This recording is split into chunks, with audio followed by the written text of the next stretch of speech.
Estamos estudiando un seminario que lo dividimos en dos jornadas, en dos partes, y hoy día nos corresponde ya la segunda parte. El seminario es el buen propósito de su voluntad. ¿Se acuerdan? Entonces ahora vamos a ir con la primera parte del día de hoy, pero que en realidad es la quinta parte. ¿Ya? Es la quinta parte del seminario, el buen propósito de su voluntad. Le animo a tomar asiento, le animo a tomar su Biblia, a tomar el cuaderno y a que empecemos juntos este tiempo. A ver, lo primero que vamos a decir, hermanos, es lo siguiente, que nosotros cuando revisamos las cartas pastorales del apóstol Pablo a las diferentes iglesias, incluidas las cartas del apóstol Juan, ya, incluidas las dos cartas del apóstol Pedro, pero sobre todo las cartas del apóstol Pablo a la iglesia del Nuevo Testamento, nos vamos a dar cuenta que Pablo, hermanos, tenía un entendimiento de una iglesia madura. ¿Me escucharon eso? Cuando Pablo le escribe a los hermanos allá en el primer siglo, a la iglesia primitiva, lo que Pablo entiende, lo que él tiene en su cabeza es una iglesia madura, ¿ya? Una iglesia que es efectiva en aquello que se le comisionó por parte del Señor. Eso es lo que tiene Pablo en su cabeza cada vez que escribe las cartas. Por eso a algunos les dice: yo no les puedo hablar a ustedes como a gente madura, sino que tengo que hablarles como a niños, como a recién nacidos, porque no han madurado y tienen que ir madurando. A algunos les escribe así, a otros les abre algunos temas porque él entiende que la asamblea que está recibiendo la carta es una asamblea que ha ido madurando. Sería bueno que recordásemos que usamos una definición para propósito eterno de Dios. Dijimos que el propósito eterno de Dios era la voluntad amorosa del Padre de darse a conocer. ¿Se acuerdan que vimos eso? La voluntad amorosa del Padre de darse a conocer. Y esto es muy importante entenderlo porque Dios siempre ha querido darse a conocer. Cuando hablamos entonces del propósito eterno de Dios, estamos hablando de que Dios tiene una voluntad cargada de amor para darse a conocer. Hermanos, Dios siempre ha querido darse a conocer. El más interesado en que el ser humano conozca a Dios es el propio Dios. Nosotros no somos los más interesados en conocerle. El más interesado en que le conozcan a Él es el propio Dios. Entonces, hermanos, vamos a entender que este propósito eterno de Dios nace en el corazón de Dios. Es algo que Dios diseñó.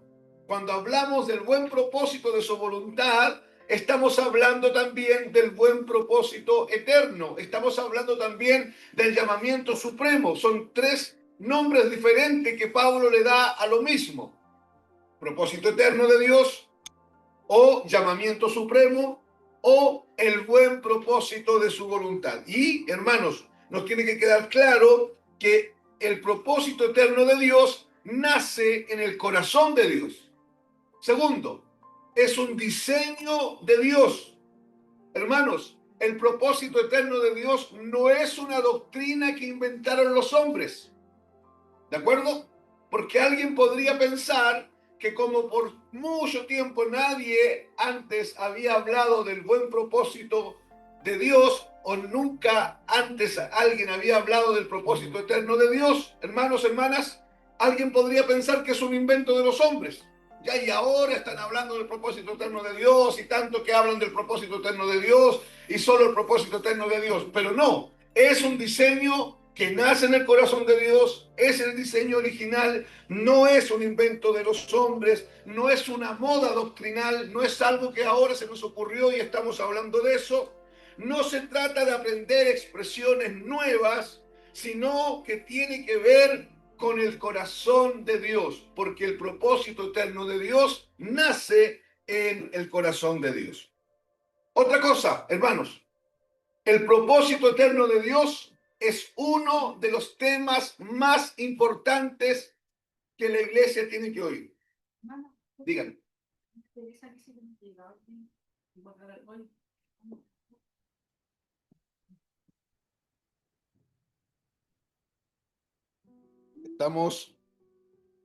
Anoten esa última frase que les di, hermanos, ¿ya? Por favor.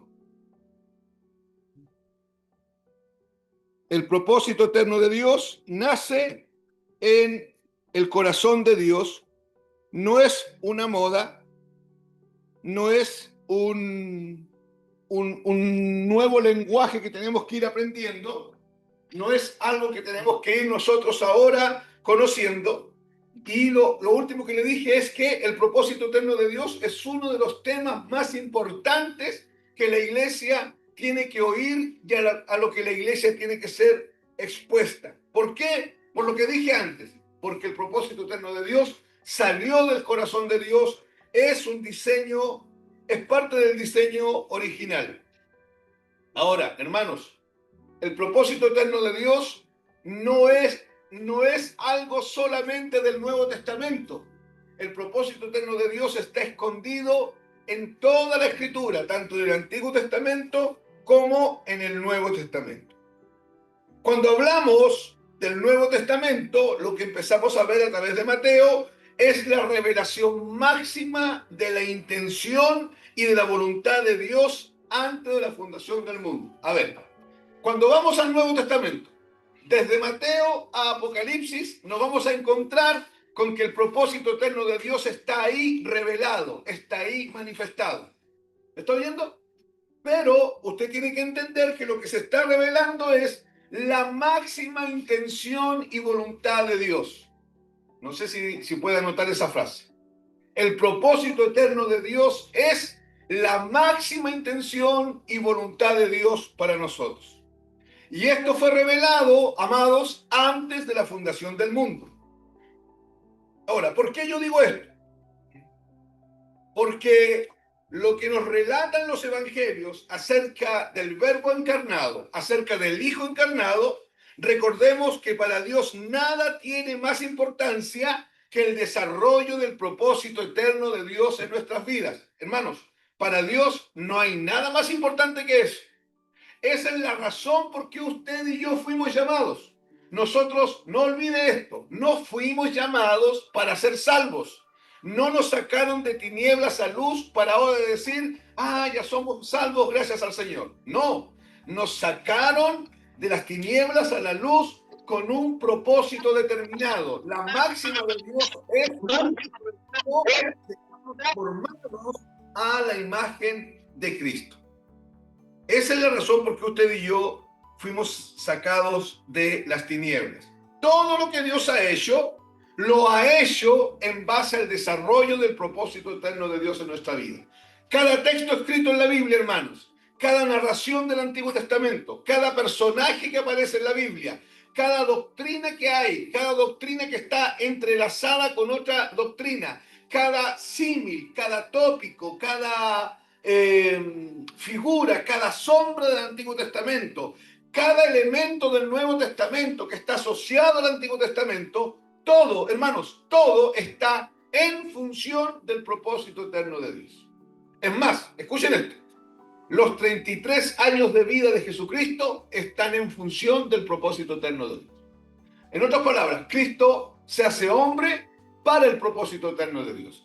Cristo muere en la cruz del Calvario para el propósito eterno de Dios. Cristo es resucitado para el propósito eterno de Dios. Todo lo que pasa con Cristo está en función del propósito eterno de Dios. La voluntad amorosa del Padre es la voluntad de Dios también. Cuando hablamos de la voluntad amorosa del Padre, estamos hablando de la voluntad de Dios. Y, hermanos, la voluntad amorosa del Padre es una persona, Cristo. La voluntad de Dios es una persona, Cristo. ¿Está oyendo? Porque, hermanos, ¿dónde hemos cometido el error nosotros? En pensar que cuando hablamos de la voluntad de Dios se refiere a un qué. ¿De acuerdo? Y cuando, en realidad, cuando hablamos de la voluntad de Dios se refiere a un quién. ¿Entiende? Porque la voluntad amorosa del Padre es Cristo. En otras palabras, lo que Dios quiere es darse a conocer. Por eso Juan 17 dice que la vida eterna es conocerlo a Él, al único Dios verdadero, y a su Hijo Jesucristo, a quien Él ha enviado. Hermanos, si uno pregunta, ¿qué quiere Dios? Ese ¿qué quiere Dios? Está relacionado con un quién y no con un qué. ¿Por qué? Insisto, la voluntad amorosa del Padre es Cristo. Por eso que cuando le preguntan, Señor, ¿en qué consiste la vida eterna? La respuesta de Jesús no fue, miren, hagan esto, hagan esto, hagan esto, hagan esto otro, hagan esto otro, sino que Él dice, la vida eterna consiste en conocerlo a Él, al Dios y Padre, y a su Hijo Jesucristo, a quien Él ha enviado. Lamentablemente, nosotros hemos tergiversado todo. La gente de iglesia por años ha tergiversado todo. La vida que tenemos en Cristo debe tener un enfoque muy claro. Escúcheme bien. Nosotros, lo he dicho estos últimos días, lo dije el día sábado en el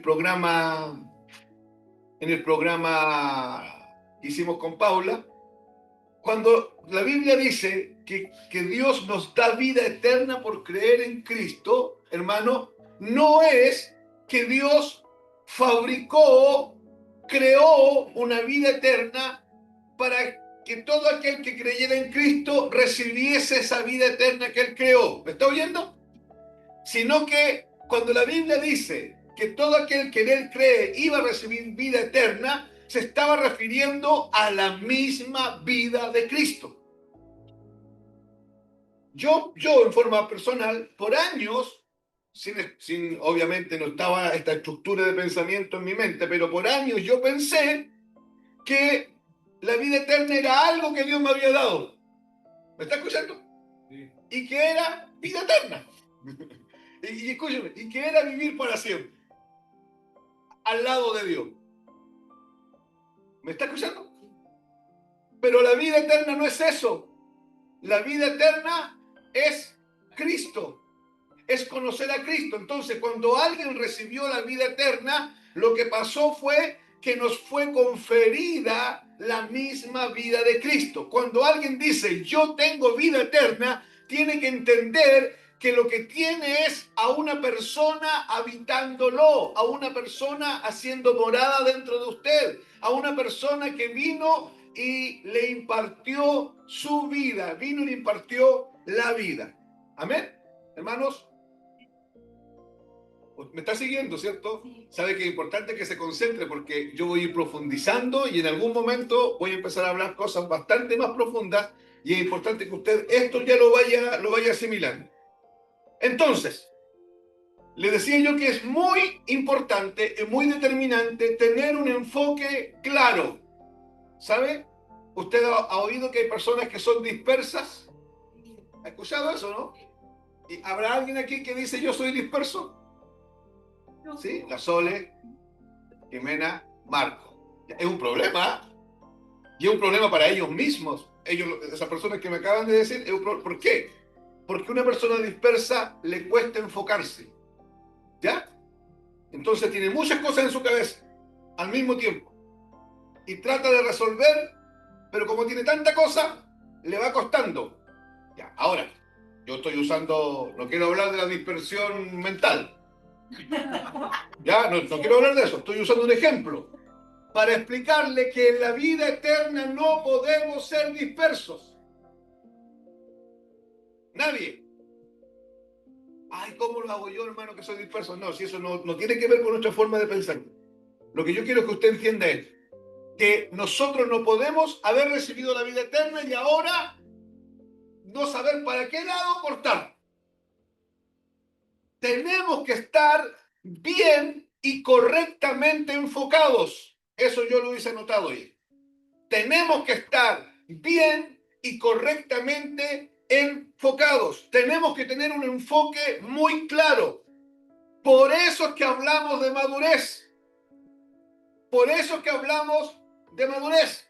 Mire, cuando se toman a los niños, como de la edad de la Sofía, y los papás lo envían a un colegio, ese niño recibe un sinnúmero de enseñanzas, ¿cierto? Le hacen de todo, desde educación física, artes manuales, no sé cómo se llama ahora eso, lenguaje, matemática y un montón de cosas, y lo exponen a una gama o a un abanico de conocimiento.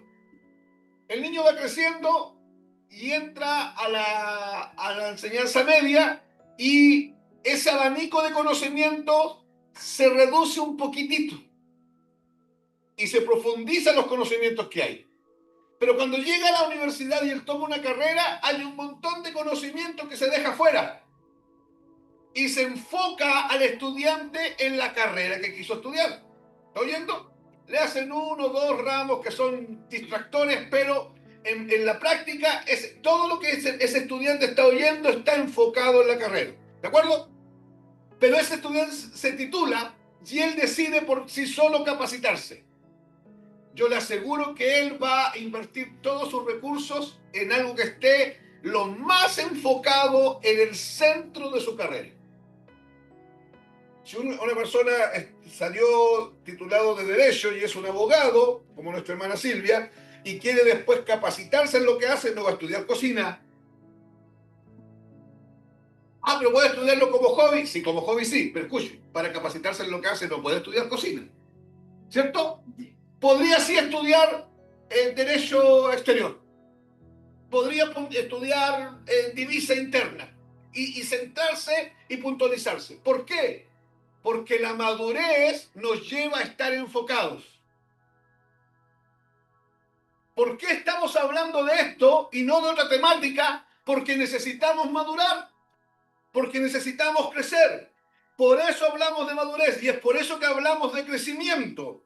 Cuando vemos las oraciones de Pablo, hermano, ¿usted ha visto cuando lee la Biblia se ha encontrado con algunas oraciones de Pablo? ¿Sabía que Pablo ahí tiene oraciones escritas? Oraciones al Señor que les escribió. ¿Sabía eso, no? Respóndeme. Hay oraciones escritas. Por ejemplo, en Efesios dice, Señor, cada vez, hermanos de Efesios, cada vez que yo hago en memoria de ustedes en mis oraciones, yo le pido al Señor que el Señor les dé espíritu de sabiduría y de revelación en el conocimiento de Jesucristo. ¿Por qué Pablo no oraba por sanidad? ¿Por qué Pablo no oraba por milagros? ¿Por qué Pablo no oraba por dones? ¿Por qué Pablo no oraba por llenura del Espíritu Santo? Porque estaba enfocado en una sola cosa, en conocer al Señor. Y él entendió que la única forma de conocer al Señor era por medio del Espíritu de sabiduría y de revelación en el conocimiento de Cristo. Cuando envía las cartas, a algunos les habla del Espíritu de sabiduría y revelación en el conocimiento de Cristo, a otros les habla del Espíritu de ciencia, a otros les habla de que es necesario que los velos sean quitados, a otros les dice que es necesario recibir luz en el entendimiento, a otros les dice que es necesario ser formados a la imagen de Cristo, pero a todos les está hablando de lo mismo. ¿Y qué es lo mismo? El propósito eterno de Dios. Entonces, Pablo está enfocado en la madurez, en el crecimiento y en que la gente puede ir siendo formada a la imagen de Cristo. Nosotros pensamos que la oración tiene que ver con lo que nosotros tenemos que hacer. Pero la oración es un medio para conocerlo a Él, y el apóstol Pablo lo sabía. Por eso es que él decía, Señor, danos espíritu de sabiduría y de revelación en el conocimiento de Cristo. El mundo no puede conocer a Jesucristo si no experimenta el nuevo nacimiento. Pero nosotros que hemos nacido de nuevo, sí podemos conocer a Cristo. Y por medio de la iglesia, y esa siempre fue la intención de Dios, el mundo puede conocer a Cristo. Pero el mundo va a conocer a Cristo cuando Cristo sea expresado en y a través de la iglesia. ¿Cuándo Cristo va a ser expresado en y a través de la iglesia? Cuando la iglesia vaya avanzando en el crecimiento del Señor. Amén. ¿Se entiende la idea, cierto? ¿Se entendió esto que necesitamos estar bien y correctamente enfocados? No podemos perder tiempo en muchas cosas porque no queda mucho tiempo. Tenemos el tiempo acotado, y no me refiero al día de hoy, sino que a nuestra vida en esta temporalidad, y tenemos que apuntarlo a lo que es realmente importante. ¿Y qué es lo que es realmente importante? El deseo íntimo del Señor, la razón por la que Él hizo todas las cosas, el propósito eterno de Dios. Oiga otra idea.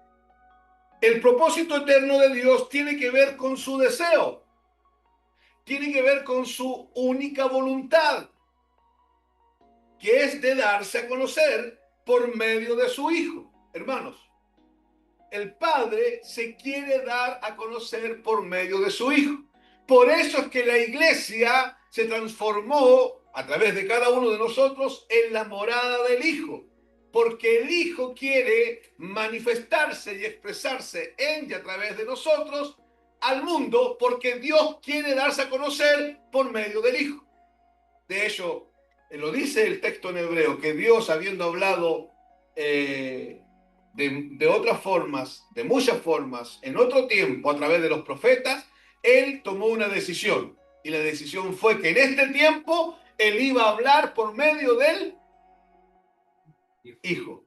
Pero un Hijo que está siendo formado en nosotros, un Hijo que se tiene que expresar en nosotros y un Hijo que se tiene que manifestar en y a través de nosotros. Por eso Jesús decía, yo he venido para hacer la voluntad del Padre. Por lo tanto, Jesús decía, el que me ha visto a mí, ha visto al Padre. Hermanos, ¿esto cómo lo traducimos? Lo traducimos de esta forma.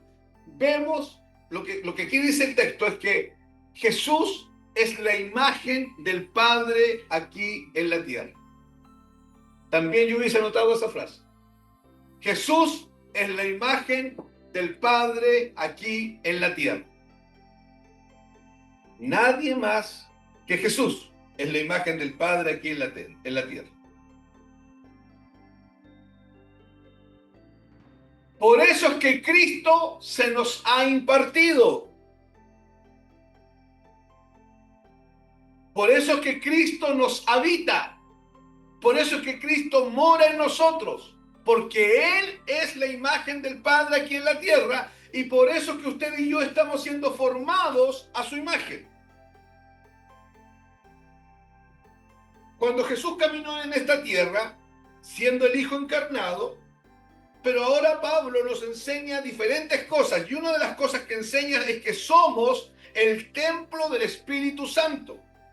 Otra de las cosas que Pablo nos dice es que ahora somos miembros del cuerpo de Cristo. Es decir, en este tiempo, después de la cruz, el Hijo le ha sido impartido a la iglesia. Un poquitito antes de la cruz, el Hijo se encarnó en un hombre, ¿correcto? ¿El Verbo eterno de Dios se encarnó o no? Sí. ¿En quién? En Jesús. El Hijo se encarnó en un hombre. Ese hombre vivió siendo Él, Jesucristo, de Él estoy hablando, siendo Él la imagen del Padre en la tierra. Jesús murió, resucitó y a través del Evangelio, todos los hombres que oyen el Evangelio, que reciben por medio de la fe a Cristo en su corazón, nacen a una nueva vida. Esa nueva vida es la vida de Cristo en nosotros, ¿de acuerdo? Entonces, hasta antes de la cruz, el Hijo estaba encarnado. Después de la cruz, el Hijo le ha sido impartido a la iglesia. Nosotros, viéndolos de este lado de la cruz, entendemos lo que Jesús dijo y que nadie entendía. Por ejemplo, cuando dijo, es necesario que yo me vaya, Él estaba diciendo que era claro que era necesario que Él se fuera, pero los discípulos no entendieron eso. ¿Por qué? Jesús solo había uno y el Hijo solo se había encarnado en uno. ¿En quién? En Cristo, en Jesús. Sí, hermano, sígame la idea. Jesús había uno solo. ¿O habían dos Jesús? Ya, uno solo. Y el Hijo, el Logos, se había encarnado en uno solo. ¿En quién? En Jesús, en Cristo. Y Jesús le dice a los discípulos, es necesario que yo me vaya. ¿Me está escuchando? Los discípulos no entendieron eso. ¿Por qué era necesario? Pero era necesario que Jesús se fuera porque era la única forma de que Cristo, que moraba dentro de Jesús, el Verbo que moraba dentro de Jesús, o el Hijo amado que moraba dentro de Jesús, era la única forma de que ese Hijo empezase a morar dentro de más hombres. Si Jesús no se iba, no era llevado a la gloria, no podríamos hoy día estar viviendo lo que estamos viviendo. ¿Y qué es lo que estamos viviendo? Que el Hijo habita dentro de cada uno de nosotros, por lo tanto, el Hijo habita en su iglesia. Por eso dije yo que Dios ha impartido su Hijo en la iglesia. ¿Oyó? O sea, hoy día en la tierra está Cristo, en y a través de la iglesia. Los discípulos no entendieron eso. Jesús solo había uno y el Hijo solo se había encarnado en uno. Pero era necesario que el Hijo ahora fuese impartido a la iglesia. Pasamos de tener una persona en la cual el Hijo ha sido impartido a tener millones de personas donde el Hijo ha sido impartido. Millones de hombres y mujeres donde el Hijo ha sido otorgado, ha sido dado, ha sido concedido, ha sido impartido. Y a través de quienes el Hijo se está dando a conocer. Para que el mundo conozca al Padre, tiene que conocer al Hijo. Pero el Hijo, hermanos, insisto, entienda esto, le fue impartido a la iglesia. Si la iglesia no está representando al Hijo de manera correcta, si la iglesia no está expresando la vida del Hijo, el mundo no va a conocer al Hijo. Y si no conoce al Hijo, no puede conocer al Padre, porque es el Hijo el que revela al Padre. Por eso, hermanos, se hace tan necesario recibir revelación de que el Hijo habita en nosotros. Y por eso es que lo estamos diciendo tan frecuentemente. El Hijo habita en nosotros. ¿Y sabe? Puede que para algunos de ustedes esto suene repetitivo, para otros suene una idea de pelogrullo nomás, de que es mucho, se está diciendo mucho esto, pero la idea de repetir, igual como Pablo lo hacía, de que Cristo habita en nosotros, de que somos el templo del Espíritu de Dios, de que Cristo nos habita, de que Cristo mora en nosotros. La idea de eso es que podamos ser empapados en nuestra mentalidad de esta revelación para experimentar una renovación en la forma de pensar. Porque mientras, hermanos, sigamos con la idea de que Cristo está conmigo y de que yo estoy con Cristo, eso nos va a llevar a representar mal al Señor. Porque eso no pasa. Cristo no está conmigo, no está a mi lado, no camina conmigo, no es mi fiel amigo, no es mi fiel consejero, no es mi ayudante, no es el que está a mi lado permanentemente. No, Cristo, hermanos, Cristo es el que me mora, el que me habita. Y eso es lo que yo necesito ir comprendiendo. Porque en la medida que yo vaya recibiendo revelación de que Cristo mora en mí, van a cambiar muchas actitudes mías. ¿Me estoy oyendo? Va a cambiar mi displicencia, va a cambiar mi frialdad, va a cambiar van a cambiar todas mis perspectivas, van a cambiar. Y van a cambiar todas mis prioridades cuando yo empiezo a comprender que Cristo mora en mí. Oiga esta idea. ¿Quedó claro que por medio del Hijo que se ha impartido a la iglesia, que es su cuerpo, el mundo puede conocer al Padre? Pero escuche, por medio del Hijo que se ha impartido a la iglesia. A la iglesia se le impartió una vida. ¿Cuál vida? La vida de Cristo. La iglesia tiene la misma vida de Cristo. No soy yo que trato de alinearme a la vida de Cristo. No soy yo que trato de comportarme de acuerdo como Cristo dice. No soy yo que trata de vivir como Cristo vivió. No, eso no es el evangelio, hermano. Eso no es el evangelio. Esa es una mala copia del evangelio.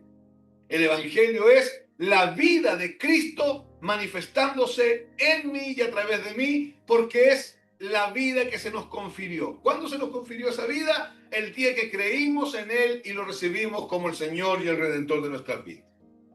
Cristo y su iglesia, escuche, Cristo y su iglesia son Cristo en la tierra.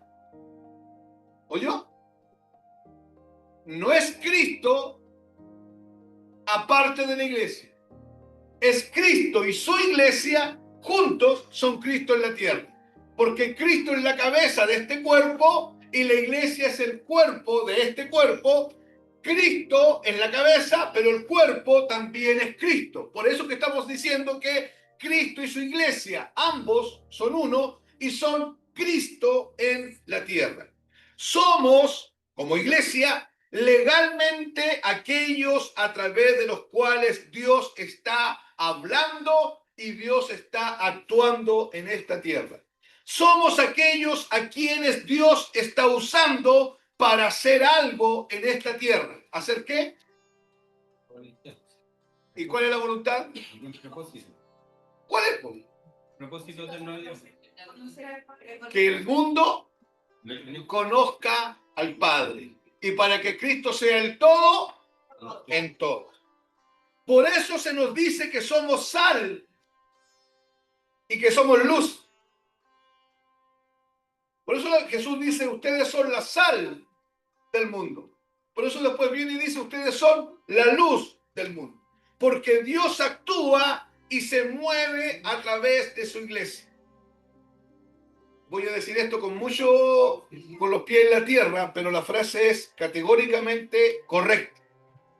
¿Ya? Pero tenemos que entenderla de la manera correcta también. Somos las personas más poderosas que hay sobre la tierra por una sola razón. Porque Cristo mora en usted. Bien. ¿Se entendió? Sí. ¿Lo cree? Sí. Bien.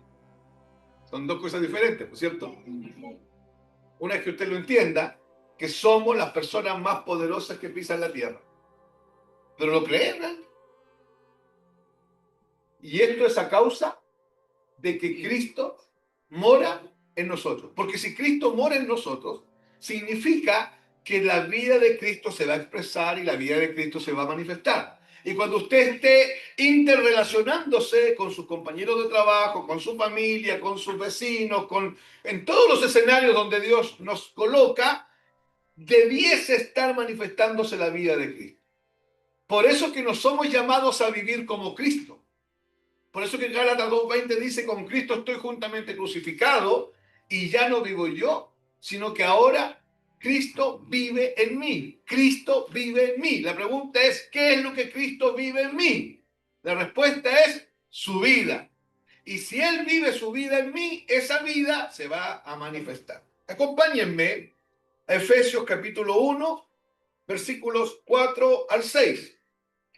Efesios capítulo 1, versículos 4 al 6. Yo voy a leer la nueva versión internacional, la NBI. ¿Ya? Bien. Efesios capítulo 1, versículos 4 al 6. Yo voy a leer la NBI para que usted compare con lo que dice la Reina Valera. Leo. Dice el texto, Dios nos escogió en Él antes de la creación del mundo, para que seamos santos y sin manchas delante de Él, en amor. Nos predestinó para ser adoptados como hijos suyos. Que quede claro que no fuimos predestinados para salvación. No es lo que el texto dice, ¿cierto? Dice que fuimos predestinados para ser adoptados hijos suyos por medio de Jesucristo. ¿Cómo dice su Biblia ahí? Según el puro afecto. Ya, la NBI dice así, según el buen propósito de su voluntad.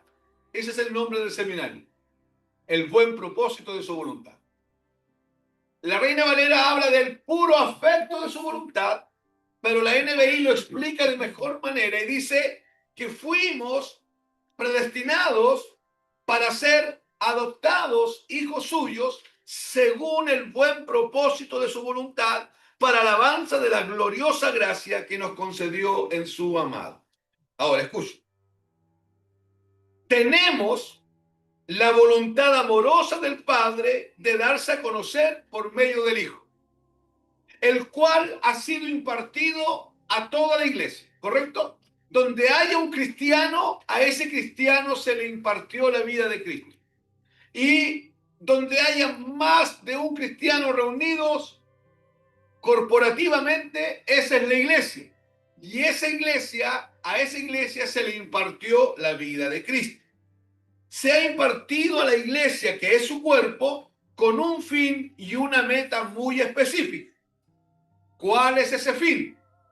¿Cuál es esa meta? ¿Y cómo nosotros podemos colaborar con ese fin? ¿Cuál es el fin? Que Cristo sea el todo en todos. ¿Cuál es la meta? Que Cristo sea el todo en todos. ¿Y cómo usted y yo colaboramos para que Cristo sea el todo en todos? Entendiendo por revelación que Cristo nos habita y que la razón por la que usted fue sacado de tinieblas a luz es para ser formado a la imagen de Cristo. Amados, debemos entender que el deseo de Dios es que usted y yo colaboremos con el desarrollo del propósito eterno de Dios. Y es ahí donde nosotros tenemos que abrazar esta realidad. ¿Cuál realidad? Ayúdenme. ¿Cuál es esa? Conocer al Padre. Pero hay una realidad. Vivir la vida de Cristo que nos habita. ¿Vivir la vida de Cristo? Cristo nos habita viviendo en Cristo. ¿Cuál es la realidad? Que Cristo nos habita. Hermanos, ¿pero se da cuenta? ¿Me escucharon? Hermanos, escúchenme. ¿Por qué yo les hago estas preguntas? Para demostrarles que aunque estamos oyendo, nuestra mente dice otra cosa. ¿Se dio cuenta, no? Porque estamos familiarizados a otra cosa. Estamos familiarizados en que hay que vivir como Cristo. Y no estamos familiarizados a la realidad. ¿Cuál es la realidad? Que Cristo me habita. Y si Cristo me habita, ¿quién se tiene que manifestar? ¿Quién se tiene que expresar? Ya, por eso que yo digo aquí que hay que abrazar esta realidad. Pero ¿cuál es la realidad? Cristo mora en mí. Y no Cristo camina conmigo. Suena bonito, pero no es lo bíblico. Suena bien, aparentemente suena bien decir, Cristo está conmigo todos los días. Aparentemente. Ya alguien podría decirme, oiga, eso es pura semántica. Usted está ahí cantinfleando. ¿Saben lo que es cantinflear, no?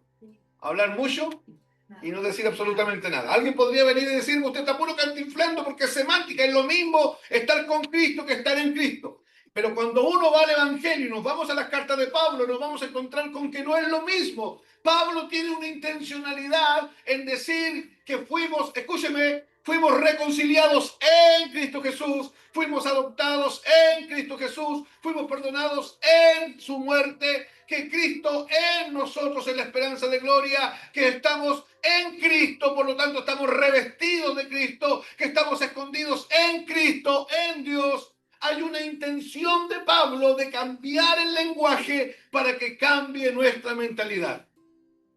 Cuando yo digo que necesitamos abrazar esta realidad, es abrazarla por medio de la fe. Entender, ya entendí, Señor, tú me habitas, ahora yo por medio de la fe que tú me has dado a mí, yo abrazo esto, Cristo me habita y eso va a cambiar todo.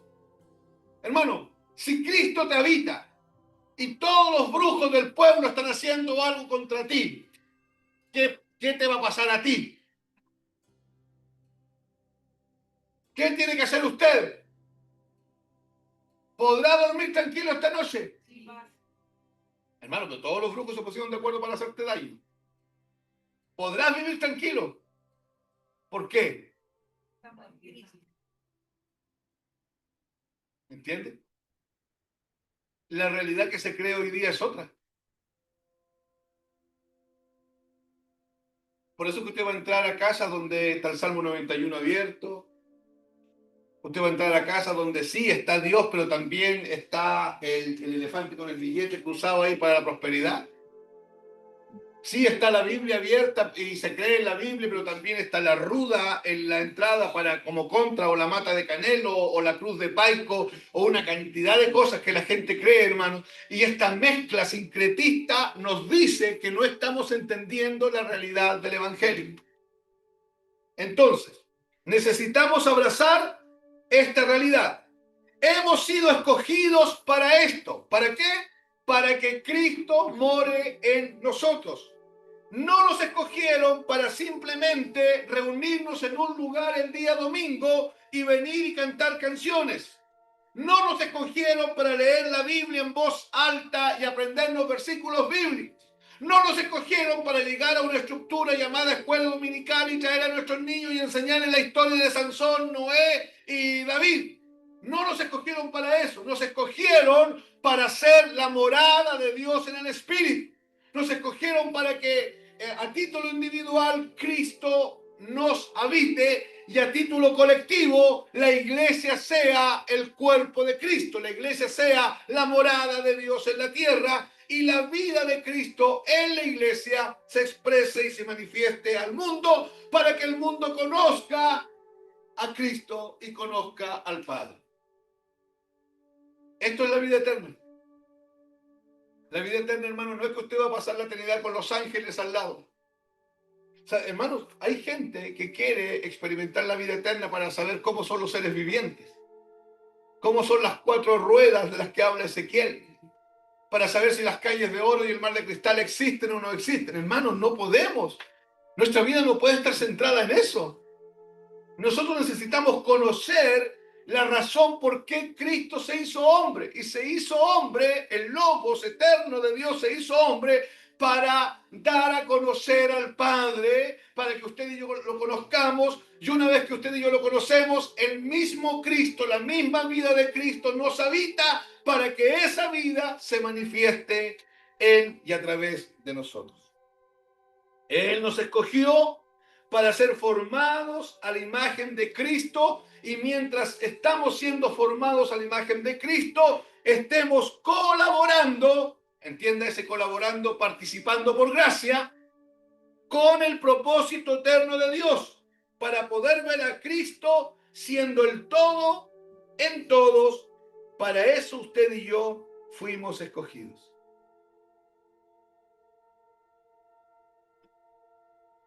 Gracias al Señor por Marco, que toca el teclado y nos ayuda en la alabanza. Gracias al Señor por la hermana que de repente le decimos, hermana, puede cocinar para los hermanos y lo hace. Gracias por Pedro, que trae su vehículo y traslada a los hermanos. Gracias por la persona que ofrendó cierta cantidad de dinero para poder atender cierta ciudad. Pero no nos escogieron para nada de eso. Esas cosas que yo acabo de nombrar son el resultado de una vida que está entendiendo que fue escogida para habitar a Cristo, para que Cristo habite en nosotros. Nosotros ofrendamos por causa de que entendemos esta realidad. Servimos en la iglesia y fuera de la iglesia a otros, inclusive porque entendemos esta realidad. Predicamos el evangelio a los que no conocen al Señor porque entendemos esta realidad. Lo que usted y yo hacemos en la iglesia es a causa de que entendemos esta realidad.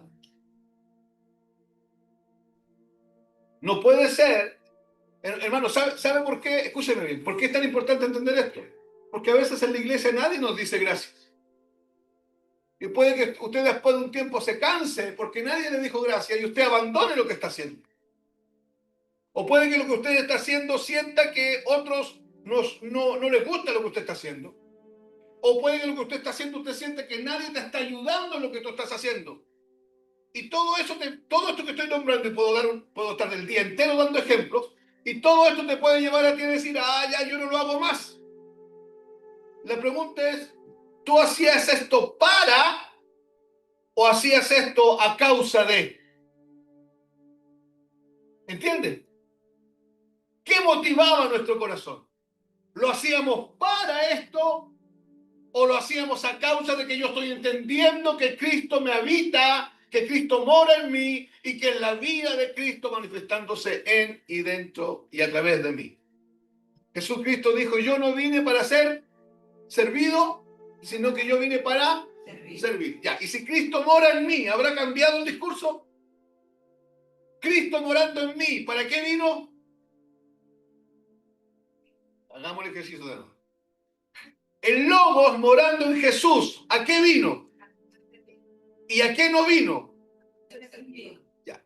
Jesús se va, ¿cierto? Porque era necesario que Él se fuera.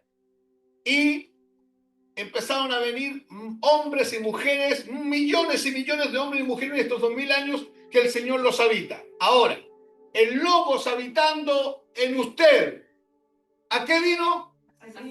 ¿Y a qué no vino? A ser servido. Entonces hay un problema con la realidad. Sí. ¿Entiende lo que significa abrazar la realidad? Significa que esto, que es una realidad, cuando yo la empiezo a creer, se manifiesta sola. No tengo que yo hacer algo para que se manifieste. Yo empiezo a andar por fe en esa realidad. Damos porque amamos su causa. Escúcheme bien, por ejemplo, cuando aportamos en nuestras reuniones, expresamos una naturaleza. ¿Cuál naturaleza? La de Cristo. Expresamos la naturaleza de Cristo. Y la naturaleza de Cristo es una naturaleza de generosidad que nos habita. Así de simple. No hay más vueltas que darle. Yo estoy dando porque es Cristo en mí dando. Su naturaleza es así. Él siempre va a dar. Él va a dar en abundancia. Él va a dar siempre. Si nos habita Cristo, entonces nos habita la naturaleza de Cristo. Y la que está dando es la naturaleza de Cristo. Porque es Cristo en mí la esperanza de gloria. Damos porque amamos su causa. Es importante que como iglesia abracemos la causa de Dios como nuestra causa. Una causa que es corporativa, no es individual, es corporativa. Porque el propósito eterno de Dios se lleva a cabo en el cuerpo de Cristo. No a través de un miembro del cuerpo, sino que a cabo en el cuerpo de Cristo. Este es un asunto en el que toda la iglesia necesita colaborar. Amén. Entender esto nos lleva a comprender la realidad de una doctrina que estudiamos hace como 3 o 4 años atrás. ¿Se acuerdan? La doctrina del real sacerdocio o del sacerdocio universal del creyente. ¿Se acuerdan que la estuvimos estudiando como por 3 meses más o menos? La doctrina del sacerdocio universal del creyente. Entender esto nos lleva a comprender la realidad del sacerdocio universal del creyente. Porque la idea de Dios siempre ha sido darse a conocer, escuche, por medio de un reino de sacerdotes. Dios dijo, yo me voy a dar a conocer. Y me voy a revelar por medio de un reino. Ese reino va a ser un reino de sacerdotes. Escuche, un reino compuesto de muchos sacerdotes, no reyes y sacerdotes. En el reino de la luz hay un solo rey, porque es un reino, ese rey es Jesucristo.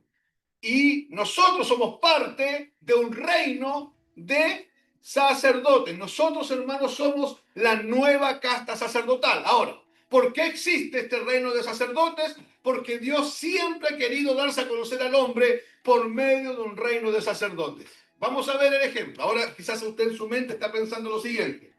¿Por qué el hermano Víctor dice esto ahora si hace 20 minutos atrás dijo que el Señor ahora se estaba dando a conocer al hombre por medio de su Hijo Jesucristo?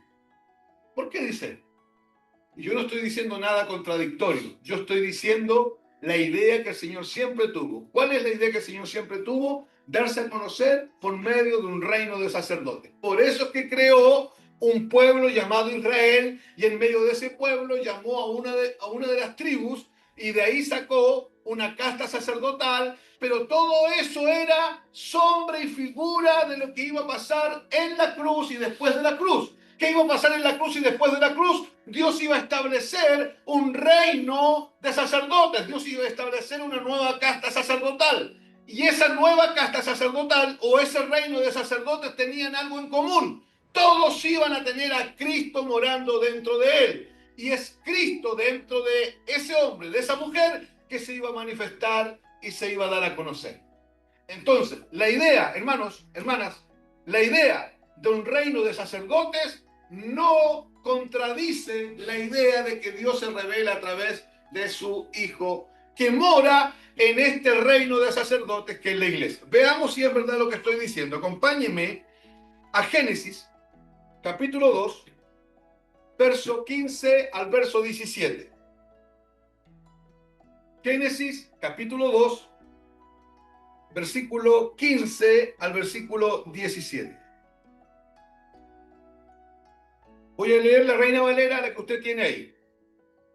Tomó pues Jehová Dios al hombre y lo puso en el huerto de Edén para que lo labrara y lo guardase. Y mandó Jehová Dios al hombre diciendo: de todo árbol del huerto podrás comer, mas del árbol de la ciencia del bien y del mal no comerás, porque el día que de él comiereis, ciertamente morirás. Usted conoce, hemos estudiado ese texto muchas veces. Amados, el deseo de Dios es el de reunir todas las cosas en Cristo. La religión, por el contrario, lo que hace es dividir, fragmentar todo. Escuchen, ¿qué quiere hacer Dios? Reunir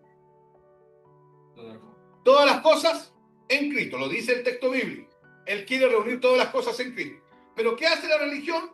Divide todo, fragmenta todo, separa todo. Y nos tiene que ser revelado este deseo de Dios, que es que Él quiere reunir todas las cosas en Cristo. Nos tiene que ser revelado que lo eterno y lo espiritual no puede ser fragmentado. Necesito que todo lo que tiene que ver con Dios, yo tengo que saber que todo lo que tiene que ver con Dios no puede ser dividido. De ahí que nos preguntemos realmente por lo eterno, cuando conocemos realmente la eternidad, porque nosotros ya somos seres eternos, ya somos seres espirituales, ya somos seres celestiales. Nos ha tocado transitar en esta temporalidad, pero la Biblia dice que estamos sentados juntamente con Cristo Jesús en los lugares espirituales en Cristo Jesús, ¿cierto? Y que fuimos bendecidos con toda bendición espiritual en Cristo Jesús también. Entonces, ¿por qué estoy diciendo esto? ¿Por qué me salté de Génesis, que leímos, que Dios le dijo ciertamente morirá, ¿cierto? ¿Por qué me salté de ahí a explicar que necesitamos entender que todo lo que tiene que ver con Dios no puede ser dividido? Hermano, esto es tal cual. Todo lo que tiene que ver con Dios no puede ser dividido, no puede ser fragmentizado y no puede ser sistematizado. No se puede, porque lo eterno y lo espiritual no se puede dividir. Entonces, escuchen, ¿alguien se acuerda de lo que es la dicotomía? ¿Qué es la dicotomía? Separar lo espiritual de lo material. Ya, separar lo material de lo espiritual. Ahora, yo les acabo de decir que nosotros somos seres espirituales, que estamos en una vida espiritual. Ya, pero vivimos acá ¿dónde?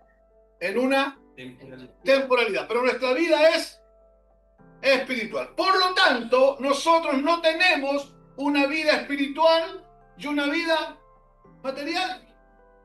Nosotros no podemos hacer esa división. Nosotros no podemos ser de una forma con la iglesia y de una forma totalmente diferente en el trabajo. Hermano, ¿me están oyendo?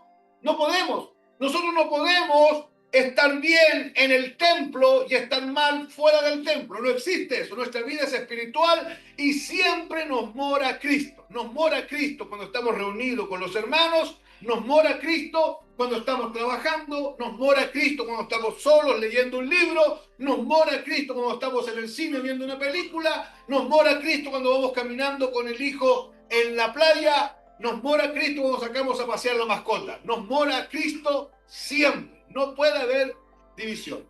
¿De acuerdo? Ahora, ¿por qué digo esto? Porque Génesis 3, lo que ocurre en Génesis 3 es que se ratifica en Génesis 3 lo que Dios advirtió antes. ¿Qué es lo que Dios advirtió antes? Si comes del árbol del conocimiento del bien y del mal, ciertamente morirás. Ahora escucha, el ser humano es espíritu, alma y cuerpo. Y todo lo que tiene que ver con Dios no se puede dividir. Por lo tanto, cuando Dios dijo, ciertamente morirás, toda la existencia y toda la sustancia de Adán murió. ¿Qué significa eso? Que el espíritu murió, el alma murió y el cuerpo también murió. ¿Por qué? Porque no se puede dividir. No es que murió solamente el espíritu y el alma no. No es que murió el alma y el espíritu no. No es que murió el espíritu, el alma y el cuerpo no. No es que murió el cuerpo y el alma y el espíritu no. No, no. Hermanos, murió todo lo que era Adán. Espíritu, alma y cuerpo. Voy a hacer una pregunta. Cuando Adán comió del fruto, ¿murió o no? ¿Sí o no? Sí. Sí, murió. ¿Por qué? Porque Dios dijo que si comía, Cierto. iba a morir. Ciertamente morirá. Dios lo dijo y así fue. Ahora escuche, ¿qué fue lo que murió? Algunos creen que una parte, pero estamos diciendo que todo lo que tiene que ver con Dios no se puede dividir. Por lo tanto, murió todo el ser de Adán, no solo el espíritu, murió el alma, murió el cuerpo. Acuérdense que muerte significa total separación de Dios. O sea, el espíritu quedó totalmente separado de Dios, el alma quedó totalmente separada de Dios, el cuerpo quedó totalmente separado de Dios. Y murió espíritu, alma y cuerpo. La degradación del cuerpo se empezó a llevar a cabo y los días fueron acortados. Algunos dicen, no, Adán no murió, porque la prueba de que Adán murió espiritualmente, pero en lo material no murió, eso dicen ellos, es que comió, pero siguió respirando, siguió viviendo, existiendo en este mundo. Pero hermanos, los hombres vivían 400, 600, 700, 800 y el más longevo, Matusalén, 969 años. Eso vivía el hombre. ¿Y qué pasó? Que la edad de los hombres se fue acortando. Lo primero que ocurrió fue que la edad de los hombres se fue acortando y se fue degradando. Después dice Dios que Él va a cortar la edad de los hombres otra vez hasta los 120 años. Y después Dios dice que van a vivir los hombres los más robustos hasta los 70 u 80 años. Hay excepciones por ahí que pasan los 100, pasan los 90, pasan los 105, los 110 años, pero son excepciones. La línea general, los más robustos llegan a 70, 80 y hoy día la gente está muriendo de 30, 40, 50, 60 años. ¿Por qué? Porque cuando Dios dijo a Adán, si comes de este árbol, ciertamente morirás, el hombre murió completamente. Espíritu, alma y cuerpo. Ahora, hermanos, escuchen, no hubo una fragmentación.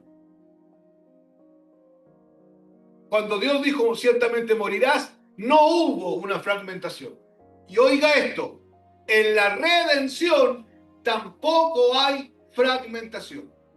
Si Cristo vino a dar vida en la cruz, necesitaba darle vida al espíritu, al alma y al cuerpo. Por eso, Primera de Tesalonicenses, capítulo 5, versículo 23, dice así: y el mismo Dios de paz os santifique por completo y conserve todos su ser. Y conserve todo su ser. ¿Qué va a conservar el Señor? Todo el ser. Y después dice, espíritu, coma, alma y cuerpo. Hermanos, Adán llegó un momento que cumplió cierta edad y murió de 600 y tantos años. Cuando Adán muere físicamente, esa es la evidencia de que Adán estaba muerto espiritualmente. Porque cuando Dios habla de que el hombre va a morir, está hablando de forma completa, espíritu, alma y cuerpo. Y cuando Cristo viene a morir en la cruz en mi lugar, es para redimir espíritu, alma y cuerpo. Oiga esta idea. Dentro de esas divisiones que ha hecho la religión y que nos ha alejado precisamente de entender y de ser efectivos colaborando con el propósito eterno de Dios, una de las más peligrosas es cuando se ha dividido, o escuche, lo sagrado de lo secular, lo material de lo espiritual, lo santo de lo mundano. Y usted venía a ver cómo la religión está preocupada de cuestiones externas y le llama a esas cuestiones externas, le llama mundo, cuando en realidad, hermano mío, el mundo es un sistema de pensamientos. ¿Me está oyendo? El mundo no tiene nada que ver con el maquillaje que usan las hermanas. ¿Me está escuchando? Porque usted va a entrar a ciertos sectores religiosos donde si ven a una hermana maquillada, van a decir que esa mujer es mundana. Si ven a otra hermana que no usa, hay unos aritos chiquititos así como gotitas de agua, ¿cómo se llama eso? Punto de luz, ya. Y como unas pelotitas chiquititas que hay, ¿cierto? Pero si ven a una mujer con un aro grande para acá, mundano. ¿Por qué? Porque la religión centra todo en lo externo, porque separa. ¿Qué es lo que separa? Escuchen bien, lo sagrado de lo secular. Y hermanos, para el cristiano bíblico no hay separación entre lo sagrado y lo secular. Por ejemplo, aquí nosotros debiésemos estar aquí en esta reunión conscientes de que aquí está Dios. A veces no estamos conscientes, parece. Pero debiésemos estar conscientes de que aquí está Dios, ¿correcto? Pero en su trabajo usted tiene que estar consciente de que ahí está Dios. Y si en su trabajo, por ejemplo, usted tiene en algún momento el poder para hacer alguna cosa ruin, para hacer alguna cosa media truculenta, usted estando ahí consciente de que ahí está Dios, usted no lo va a hacer. Porque para usted no hay separación entre lo sagrado y lo secular. No hay separación entre lo espiritual y lo material. No hay separación entre lo mundano y lo santo. La religión ha creado esa división. La religión ha creado la dicotomía. Lo santo dentro del templo y lo mundano fuera del templo. La religión también ha dividido dentro de la iglesia, creando una serie de élites. Los ungidos y luego los plebeyos. Los pastores siendo ellos los ungidos y el resto de la iglesia siendo los plebeyos. La Biblia no dice eso. La Biblia dice que en Cristo todos somos sacerdotes de un reino. Que en Cristo todos tenemos la unción del Santo. Todos, sin excepción. Esto ha ocurrido, hermanos, porque se ha traído una forma de pensamiento del antiguo pacto y luego se adquirió una religión y luego se adquirió otra religión. La forma de hacer referida a cómo Moisés hacía las cosas se ha implantado hoy día en una iglesia que no tiene nada que ver con Moisés. Esto que estoy diciendo va contra el propósito eterno de Dios, ya que el propósito eterno de Dios nos habla y nos enseña que el Hijo nos ha sido impartido a cada uno de nosotros. Y esto, hermano, ocurrió según el consejo del cielo. Allá en la eternidad pasada, antes que Dios creara todo, se juntó el Padre, el Hijo y el Espíritu Santo y tomaron un consejo Ellos son el presbiterio del cielo, ellos son el consejo de ancianos del cielo, ellos son los que gobiernan como Dios sobre todas las cosas. Y ellos tomaron un consenso, y el consenso fue: nos vamos a revelar al hombre, vamos a crear a un hombre al que nos vamos a revelar para que ese hombre nos conozca, y lo vamos a hacer a través del Hijo, y vamos a enviar al Hijo encarnado a morir en una cruz para que resucite, y todos aquellos que crean en esa muerte y resurrección por medio de la fe que les vamos a dar, van a venir a ser parte nuestra, y nosotros vamos a habitar en ellos y vamos a ser uno con ellos, y Cristo va a ser impartida, la misma vida del verbo encarnado va a ser impartida a la iglesia, y cuando eso ocurra, el resto de los hombres van a conocer al Padre, al único Dios verdadero. Eso se pensó allá en la eternidad pasada, antes del día 1 de Génesis, hermanos, antes de que Dios separara la luz de las tinieblas, antes que Dios dijese sea la luz, Dios ya había planificado absolutamente todo. Y escúcheme bien, ya había pensado en usted para que usted sea la habitación de Cristo. Y para que Cristo se exprese y se manifieste en y a través de usted. El Hijo ha sido impartido en la iglesia según el consejo del cielo. Pero ¿quién es la iglesia? La iglesia no son los apóstoles. La iglesia es el cuerpo de Cristo. Por eso nos necesitamos todos. Y por eso nos apoyamos todos. Y por eso es que la comunión entre nosotros no puede estar en un dilema. Hermanos míos, cuando alguien pierde el foco de la cruz, se olvida de la iglesia.